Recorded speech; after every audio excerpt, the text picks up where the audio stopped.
नमस्कार, मी श्वेता. मी पाहताय न्यूज 18 लोकमत. बुलेटिनमध्ये तुमचं स्वागत. दुपारचा 1 वाजतोय आणि आता या बुलेटिनमध्ये सुरुवातीला बातमी आहे विधानसभा निवडणुकीत मुख्यमंत्री एकनाथ शिंदेंच्या नेतृत्वाखाली महायुतीनं दणदणीत विजय मिळवला. या निवडणुकीत भाजपचे सर्वाधिक उमेदवार निवडून आलेत, त्यापाठोपाठ शिवसेनेचे उमेदवार निवडून आलेत. सर्वाधिक उमेदवार निवडून आल्यामुळे भाजपचे नेते त्यांचाच मुख्यमंत्री होणार असल्याचा दावा करतायत. मात्र ज्यांच्या नेतृत्वाखाली महायुतीला भरघोस यश मिळालं त्यांनाच पुन्हा मुख्यमंत्री करून महाराष्ट्रात बिहारप्रमाणे मुख्यमंत्री पॅटर्न राबवण्याचं भाजपच्या केंद्रीय नेतृत्वाचं नियोजन असल्याचं वरिष्ठ सूत्रांनी सांगितलंय.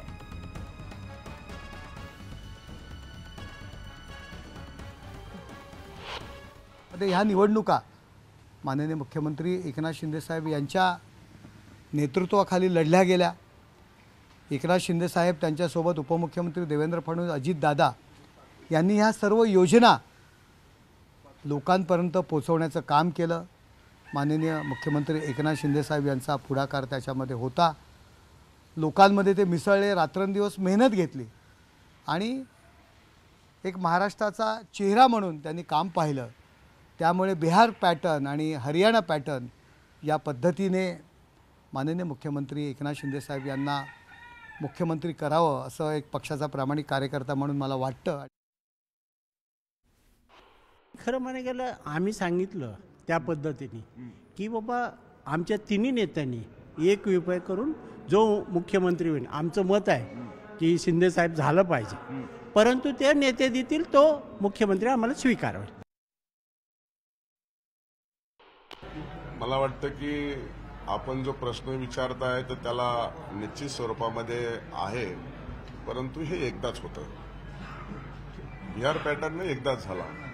बिहार पॅटर्न आता पुन्हा पुन्हा बिहार पॅटर्न जर झाला तर त्याच्या संदर्भामध्ये वरिष्ठ नेते विचार करतील. शेवटी 132-33 जागा आल्याच्या नंतर भारतीय जनता पार्टी आणि महायुतीच्या घटक पक्षातले वरिष्ठ नेते त्याच्यावरती चर्चा करतील.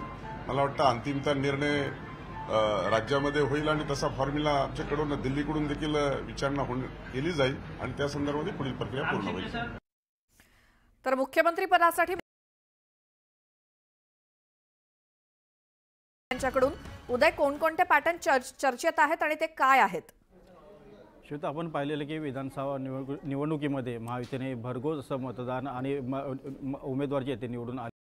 उमेदवार ज्यांच्या चेहऱ्यावरती निवडून आले ते म्हणजे मुख्यमंत्री एकनाथ शिंदे. कारण मुख्यमंत्री एकनाथ शिंदे यांनी ज्या प्रकारे प्रचाराची संपूर्ण सूत्र जे आहेत आपल्या हाती घेतली होती आणि मुख्यमंत्री एकनाथ शिंदे यांच्या नेतृत्वाखाली ही संपूर्ण निवडणूक जी आहे ती लढवली गेली होती. त्यामुळे हे जे यश मिळालेलं आहे ते मुख्यमंत्री एकनाथ शिंदे यांच्यामुळे मिळालेलं आहे. भाजपचे सर्वाधिक आमदार इथे निवडून आलेले आहेत. शिवसेनेचे आमदार इथे निवडून आलेले आणि त्यानंतर राष्ट्रवादी काँग्रेसचे आमदार इथे निवडून आले. मात्र असं असताना देखील मुख्यमंत्री एकनाथ शिंदे यांच्यामुळे मिळालेलं जे यश आहे तेच पुढे कंटिन्यू ठेवायचं असेल. कारण यापुढे स्थानिक स्वराज्य संस्थांच्या निवडणुका आहेत, महापालिकांच्या निवडणुका आहेत, त्या देखील एक मिनी असेंब्ली म्हणून त्याकडे पाहिलं जातं. तिथे देखील भरघोस यश जर मिळवायचं असेल तर एक लोकप्रिय चेहरा जो आहे तो महाराष्ट्रामध्ये पुन्हा जो आहे तो सातत्याने तिथे ठेवला पाहिजे. त्या दृष्टिकोनातून मुख्यमंत्री एकनाथ शिंदे यांचं नाव जे आहे त्या आघाडीवरती दिसत आहे.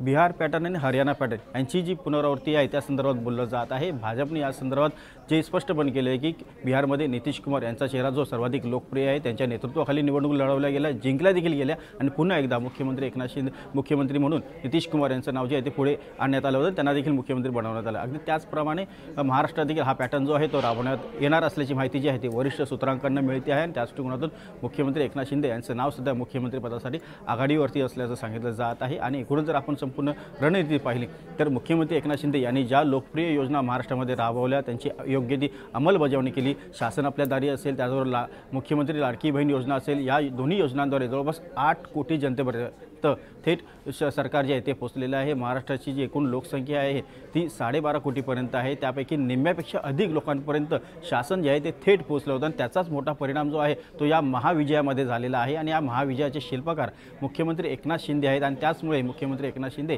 यांनाच पुन्हा एकदा मुख्यमंत्री बनावावं, जेणेकरून येणाऱ्या स्थानिक स्वराज्य संस्था असतील, येणाऱ्या महापालिका निवडणूक असेल, इथे देखील एक भरघोस असा विजय जो आहे तो भाजपा, शिवसेना आणि राष्ट्रवादी काँग्रेस या महायुतीला मिळेल. आणि अशा दृष्टीने एक नियोजन जे आहे ते भाजपचे जे शीर्षस्थ आणि ज्येष्ठ नेते आहेत दिल्लीतले, त्यांच्याकडनं असं ठरवलं जात आहे आणि त्या दृष्टिकोनातून पुढे पाऊल जे आहे ते उचललं जाणार आहे. आज महत्त्वाची बैठक पार पडणार आहे. मुख्यमंत्री एकनाथ शिंदे आणि दोन्ही उपमुख्यमंत्री हे दिल्लीला जाणार आहेत. दिल्लीमध्ये महत्त्वाची बैठक होणार आहे. केंद्रीय गृहमंत्री, भाजपचे ज्येष्ठ नेते अमित शहा यांच्या उपस्थितीमध्ये ही बैठक होणार आहे. या बैठकीनंतर पंतप्रधान नरेंद्र मोदी यांच्यासोबत बैठक देखील होणार असल्याची माहिती मिळते. मात्र याच बैठकीत संपूर्ण पुढचा फॉर्म्युला जो आहे मंत्रिमंडळ विस्ताराचा असेल आणि मुख्यमंत्री कोण होणार, उपमुख्यमंत्री कसा होणार या संदर्भातले अंतिम निर्णय जे आहेत ते घेतले जाणार आहेत. आणि आपण पाहतो आहोत की बिहारचा आणि हरियाणाचा जो फॉर्म्युला आहे मुख्यमंत्री पदाचा तो यशस्वी झालेला आहे आणि तोच यशस्वी फॉर्म्युला पुन्हा एकदा महाराष्ट्रात राबवण्यासंदर्भातच्या हालचाली ज्या आहेत त्या वाढलेल्या आहेत. उदय, धन्यवाद या सगळ्या माहितीसाठी. यानंतर आपण थेट जाऊया